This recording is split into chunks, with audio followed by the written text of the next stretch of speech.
El siguiente programa no contiene escenas de sexo ni de violencia. Se recomienda la compañía de un adulto responsable.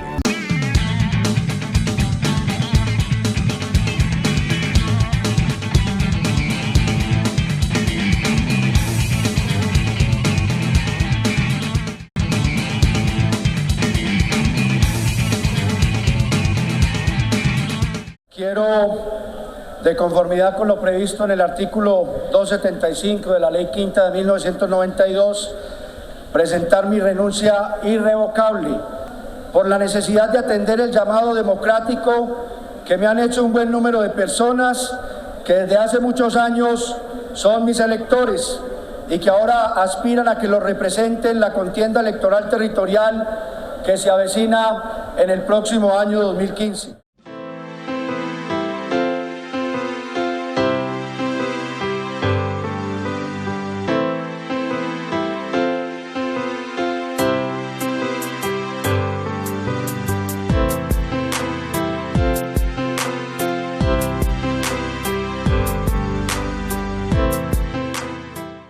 Amables televidentes, muy buenas noches. Bienvenidos a Congreso y Sociedad, el programa institucional de la Secretaría General del Senado de la República. Hoy tenemos un personaje de la política colombiana, el exgobernador de Antioquia, Eugenio Prieto, miembro de la Comisión Sexta del Senado de la República y uno de los más activos y diligentes senadores de Colombia. Bienvenido a este programa, doctor Eugenio Prieto. Néstor, muy buenas noches, un saludo muy cordial para ti, para todas y todos los televidentes que nos acompañan en este momento. Nos ha llamado la atención particularmente de su perfil que usted construye una agenda legislativa a partir del contacto con las comunidades. Su eslogan ha sido precisamente un compromiso con la comunidad. ¿Cómo es ese ejercicio? Sí, incluso construimos cultura política con voz, y la voz es con S. Porque la persona, en Antioquia decimos mucho el voz, pero también es la voz de esa persona y tratamos de que esas voces se vean representadas en unos ejercicios que llamamos de cogobierno ciudadano.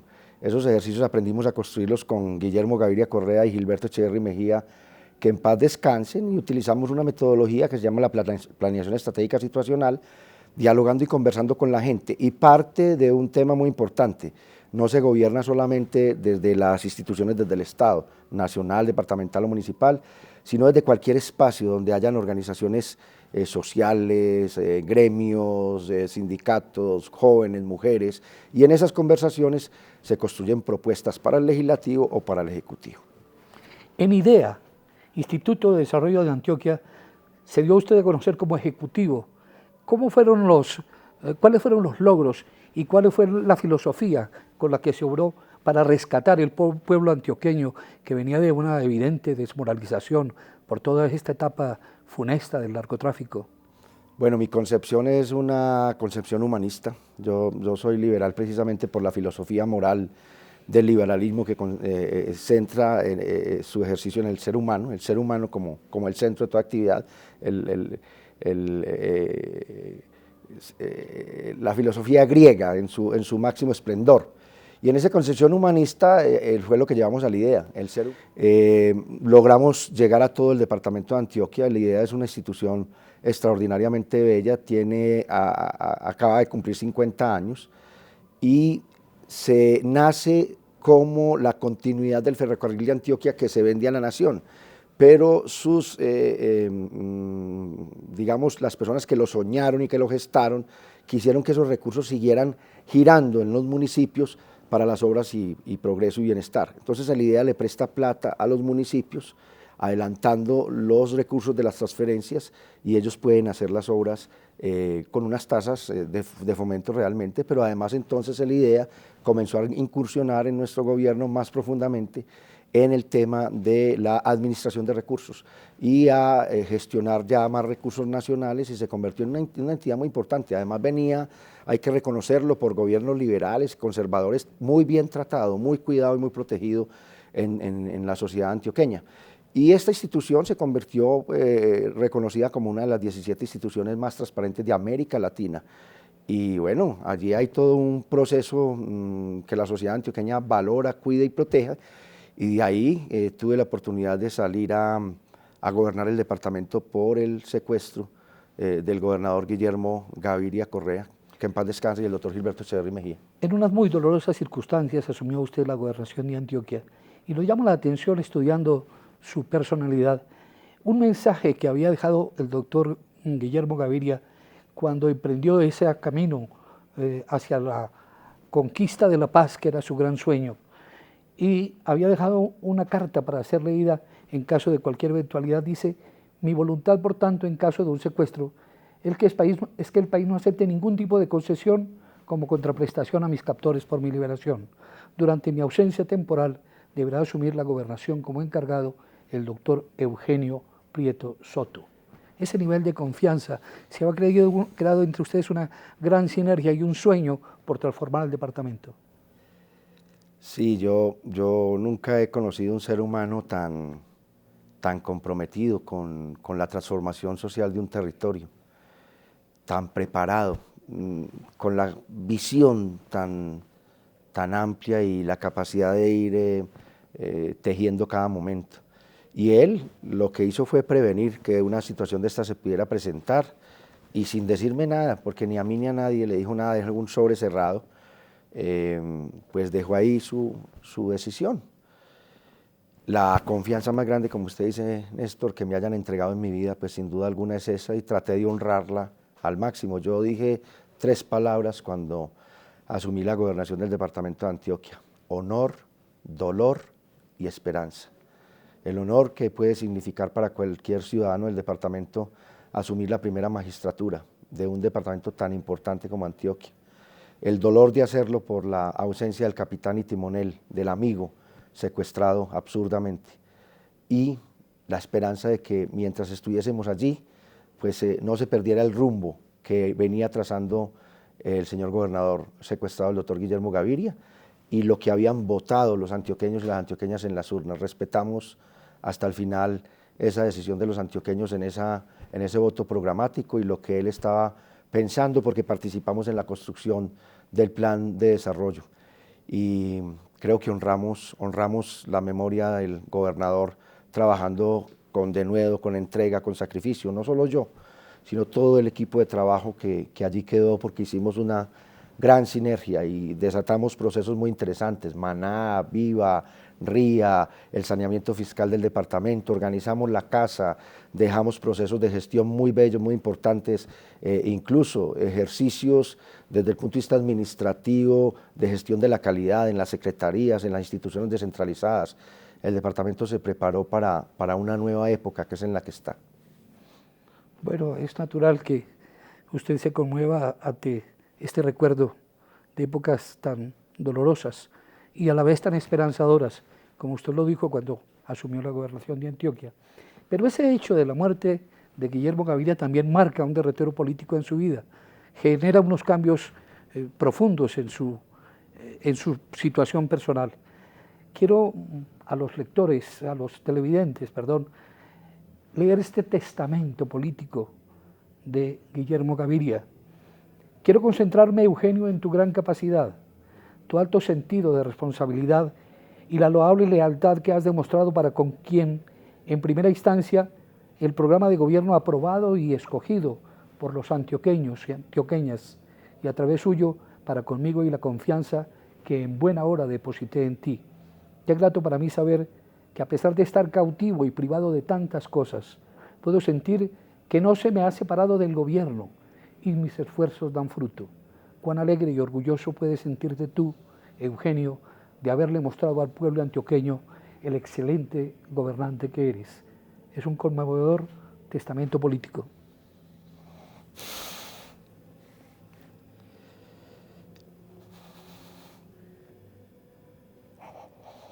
Amables televidentes, este es un diálogo sincero del alma con el senador Eugenio Prieto.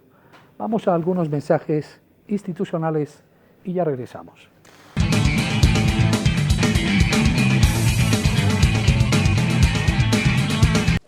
Venga, compadre, ayúdeme aquí a subir esto para vaciar el agua de la fábrica. ¿Para qué? ¿Para seguir contaminando? Eso del río aguanta. Camina, le muestro. ¿Ha vuelto a ver peces? ¿Se ha podido bañar aquí?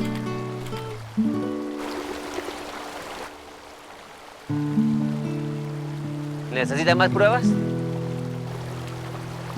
No, compadre. Para aprovechar el agua sin afectar a nadie, cuente siempre con la autoridad ambiental.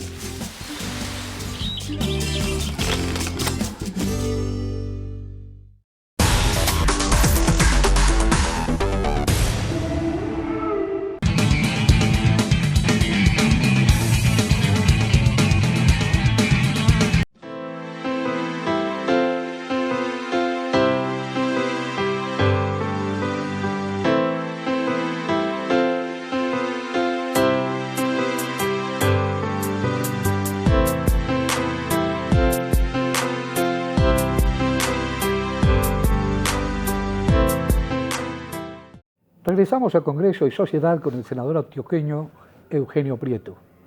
Usted ha construido una agenda legislativa a partir de la gente. Sus preocupaciones fundamentales son el acceso a los servicios públicos de las comunidades. ¿Qué balance legislativo en esos aspectos fundamentales puede usted presentarle hoy al país? Bueno, pero entonces permítame, yo le hago un corte antes de entrar a eso porque me conmovió mucho su planteamiento anterior porque no sabía que tenía esa carta. Es una carta que yo conservo como un testamento. Es una carta que encontraron en el sitio donde estaban en cautiverio el doctor Guillermo Gaviria Correa, Gilberto Echeverry Mejía, el exgobernador también es ministro de Estado y los soldados y policías que estaban secuestrados con ellos. Yo siempre le quise preguntar a Guillermo, mirándolo a los ojos, por qué me había dejado a mí de gobernador encargado. Y siempre esperé que regresara.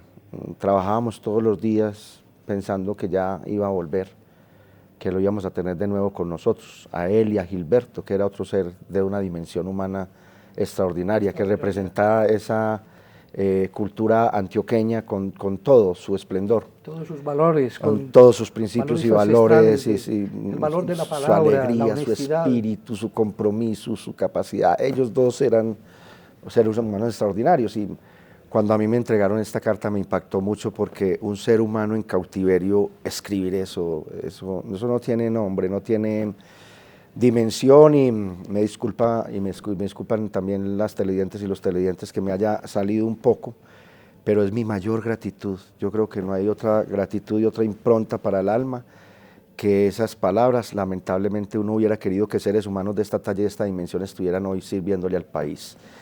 Y en esa ruta que aprendimos de ellos, hemos trazado nuestra ruta política porque ese hecho nos transformó la vida, nos marcó la vida, sin duda alguna. Si nosotros veníamos haciendo un ejercicio político, pero estos dos seres humanos nos marcaron de por vida.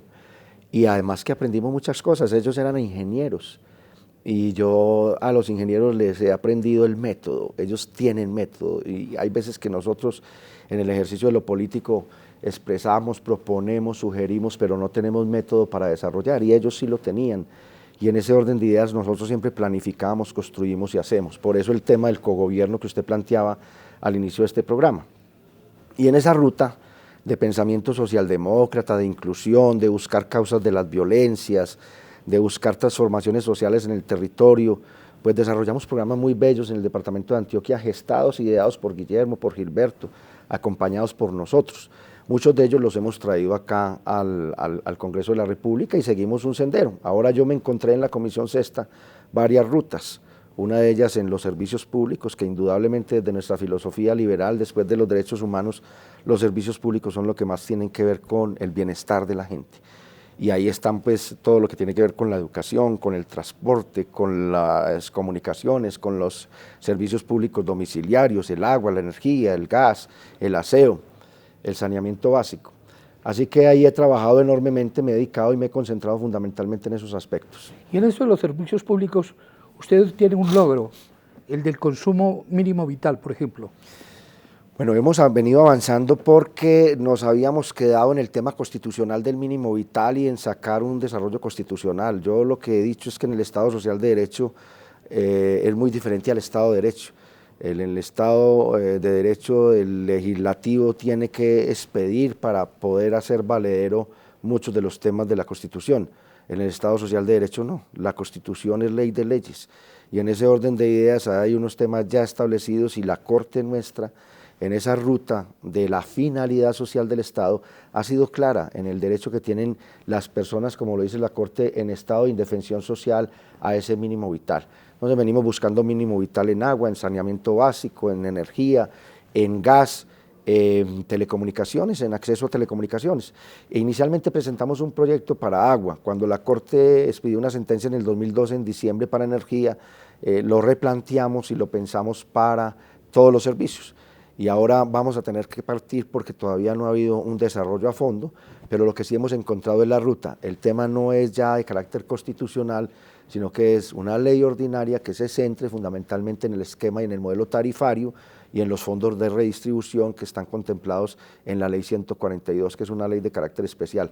Ahí estamos, hemos venido conversando con los ministerios, vamos avanzando muy bien, pero queremos que la ciudadanía tenga ese derecho y que pueda no negarse por parte de los jueces y no que tenga tampoco que exigirse a través de los jueces, sino que simplemente se garantice dentro de los presupuestos municipales y departamentales y que las empresas de servicios públicos también garanticen ese derecho, que es el tema del acceso universal. Hay otro tema, el de la telefonía móvil celular. También tiene usted logros en ese aspecto, teniendo en cuenta que Colombia es uno de los países en los que en promedio mayor cantidad de personas usan el celular. Y también uno de los mercados de más concentración en el mundo, porque el más concentrado es México y Colombia es el segundo o tercer mercado más concentrado en el mundo en telefonía móvil celular. ¿Qué quiere decir más concentrado? Que hay un operador que domina el mercado, y es lo que ha sucedido en Colombia, y cuando eso sucede, los usuarios pierden bienestar. En México se calcula que esa concentración puede estar dándole una pérdida de 30.000 millones de dólares al año al país, que se traslada a los usuarios en tarifas, en mal servicio, en mala calidad. Aquí en Colombia se ha calculado con estudios que pueden ser alrededor de 3.000 millones de dólares. En ese orden de ideas hemos trabajado, no solamente yo, compañeros de la Comisión Sexta, de otras comisiones, de otros partidos. Aquí tengo que resaltar muy especialmente al ex senador Juan Mario Lacerna, que me acompañó mucho en estos temas del Partido Conservador, el senador Jorge Robledo, que me ha acompañado del Polo en estos procesos. Y hemos presentado proyectos de ley para tratar de que el mercado sea más competido, esté más equilibrado, permita mejores tarifas, más acceso y obviamente más calidad y mejor atención a los usuarios, que es donde tenemos problemas. Y ahí tenemos algunos logros. Uno muy importante en esto: demostramos que cuando se firmaron esos contratos de telefonía móvil celular en el 94, se firmaron con una cláusula que se llama la reversión. ¿Qué es la reversión? En materia de servicios públicos, la reversión busca que cuando se venza el contrato se garantice la continuidad, porque el Estado es el responsable de la prestación del servicio, así lo presten unos particulares. ¿Qué quiere decir? Que cuando se va prestando el servicio, firmando la cláusula de reversión, son los usuarios los que van pagando la amortización de la infraestructura. O sea que durante estos 20 años nosotros hemos ido pagando esa infraestructura. Hubo muchas discusiones y en la Comisión Sexta hicimos un debate, trajimos al ministro, a la Contralora, y al final la Contralora nos dio la razón y llevó esto a la Corte Constitucional. La Corte expidió la sentencia C555 y acaba de decirle a los operadores que deben revertir esa infraestructura a la nación. Y para que tengamos cuenta, más o menos en cálculos de cuánto puede valer eso, 2 o 3 veces lo que hoy vale Isagen. Estamos hablando de más de 10 billones de pesos, algunos dicen que puede ser más de 15 billones de pesos. Y ese es el análisis que se está haciendo en este momento. ¿Qué es lo que debe revertir y cuánto debe revertir a la nación? Digo a la nación, y con esto le termino ese punto, porque no es al Estado. La nación somos nosotros, los usuarios que pagamos esa infraestructura. El Estado es el administrador. Otro punto del aspecto legislativo. A usted le preocupa mucho la educación, que es un tema fundamental además de este gobierno. Y en la reforma tributaria que recién se aprobó en el periodo legislativo anterior, hay una norma incluida por usted, gracias a su gestión, que hace parte de esa reforma. Sí, esa pregunta me gusta mucho porque me siento muy honrado de ser el autor del punto adicional del CRE en la reforma tributaria anterior. Ese punto adicional lo habíamos logrado pleno para mejorar el acceso de los jóvenes a la educación superior. entre el 50 y el 55% de los jóvenes entre 17 y 21 años están quedando por fuera del sistema de educación superior, y ese es un tema de inequidad y de exclusión en este país.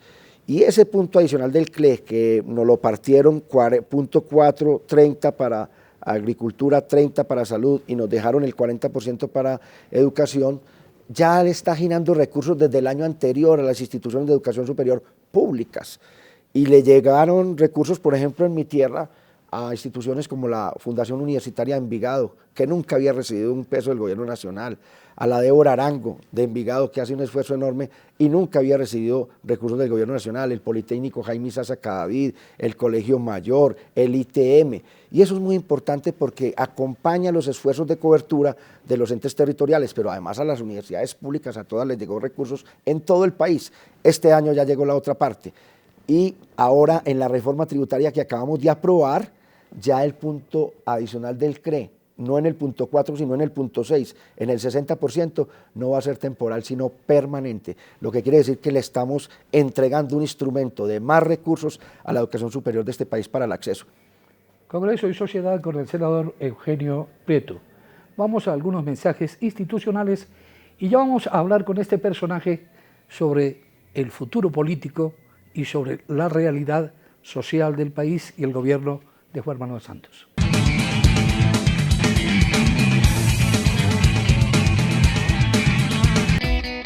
Programe su viaje y conozca el estado de las vías a través de los canales informativos del Instituto Nacional de Vías.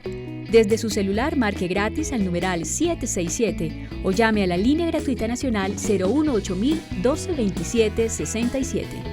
En Twitter conéctese con Invías en @numeral 767, en Facebook a través del numeral 767 o ingrese a www.invias.gov.co. Haga clic en Viajero Seguro y conozca los detalles de su trayecto, porque la mejor ruta es estar informado.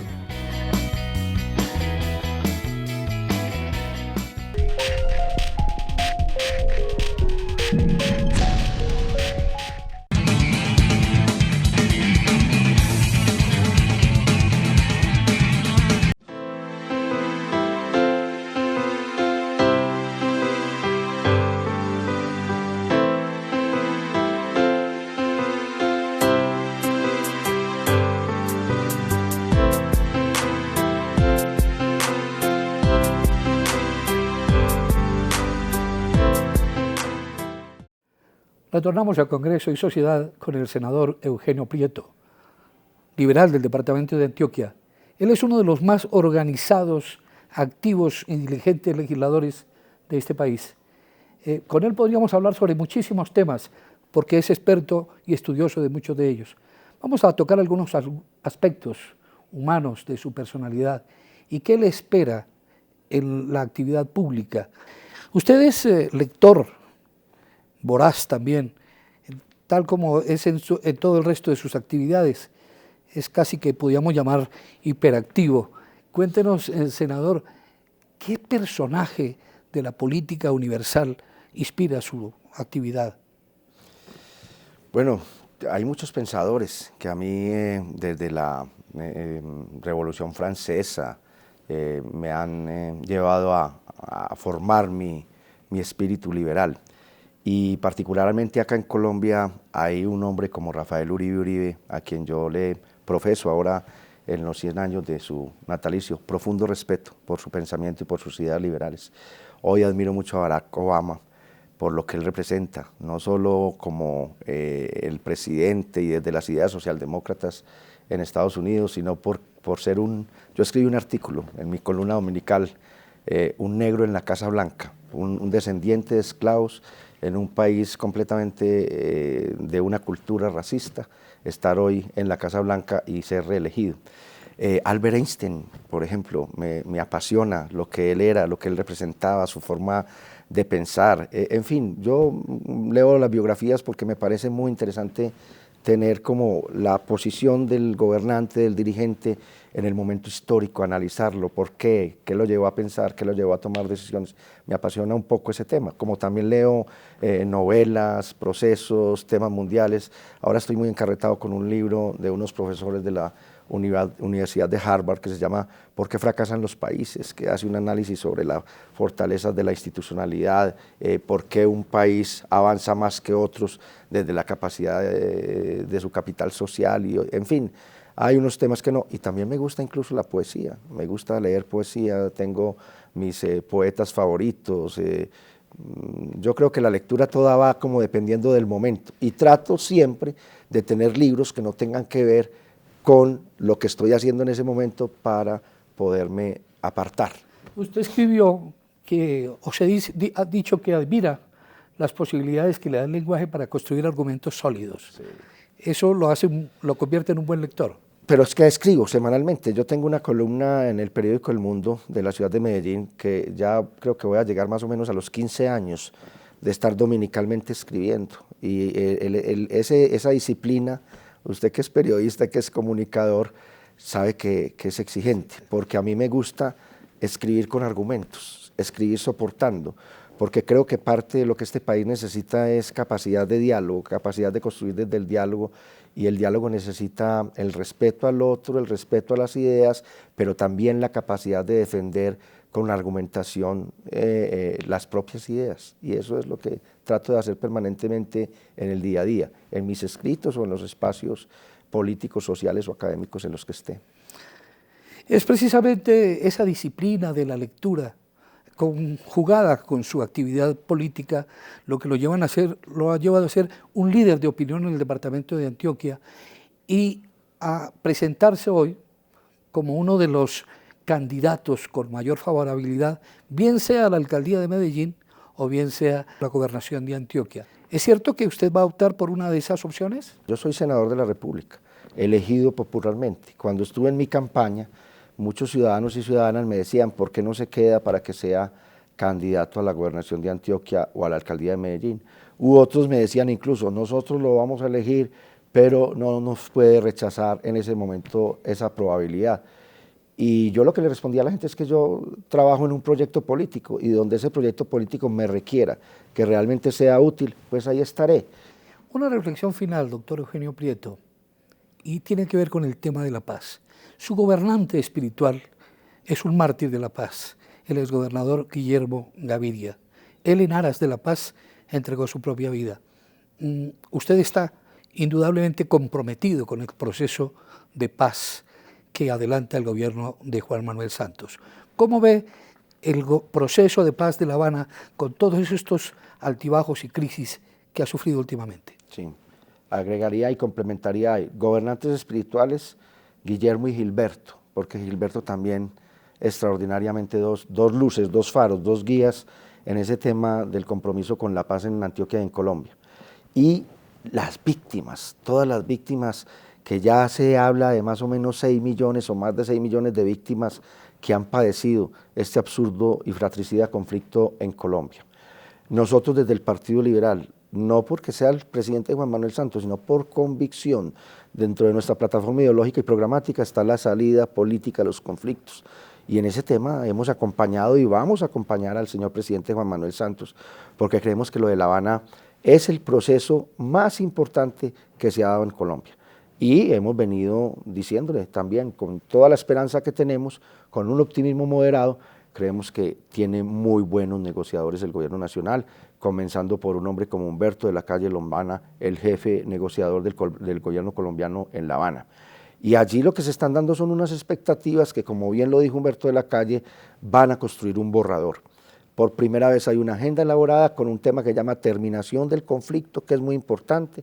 Se está haciendo fuera del país, no se está cediendo territorio, con acompañamiento internacional, y obviamente ya hay unos puntos avanzados que también es histórico. El tema de la tierra, el tema del narcotráfico, el tema de la participación en política, y se está discutiendo el tema de las víctimas para entrar al último punto, que debe ser el punto más complejo, donde sí tendremos que entrar a hablar de justicia transicional, y por eso es transicional, porque es de transición para un momento específico, y allí se tendrá que hablar de desarme, de desmovilización, de reinserción, y de cómo todos los colombianos vamos a avanzar en este norte, pero hay que acabar ese conflicto absurdo y fratricida para que nuestro país siga, ahí sí, construyendo en el posconflicto el escenario de la paz, porque hay otras violencias absurdas en este país que no se ven tanto porque el conflicto puede que las opaque, pero las violencias intrafamiliares, las verbales, las simbólicas, las laborales, las económicas, las exclusiones, los fanatismos, la marginación, la pobreza,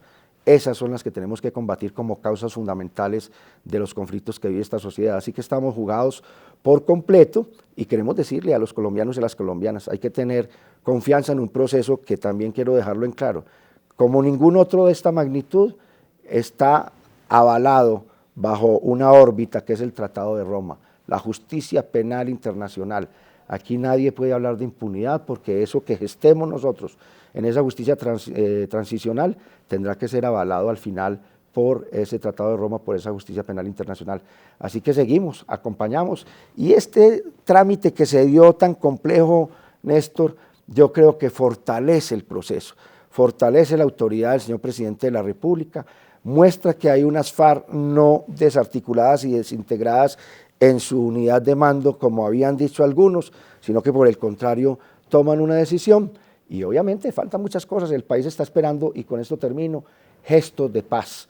Necesitamos, ojalá, cese al fuego, necesitamos, ojalá, no más reclutamiento de menores, no más minado y ojalá desminado humanitario. El país reclama gestos de paz, ojalá que fuese posible. Amables televidentes, con ustedes y con nosotros estuvo un senador que nos deja hondas huellas y profundas reflexiones, el senador Eugenio Prieto. A ustedes, amables televidentes, los invitamos a contactarnos a través de nuestras redes sociales. Los invitamos acá, a Congreso y Sociedad, en una próxima oportunidad.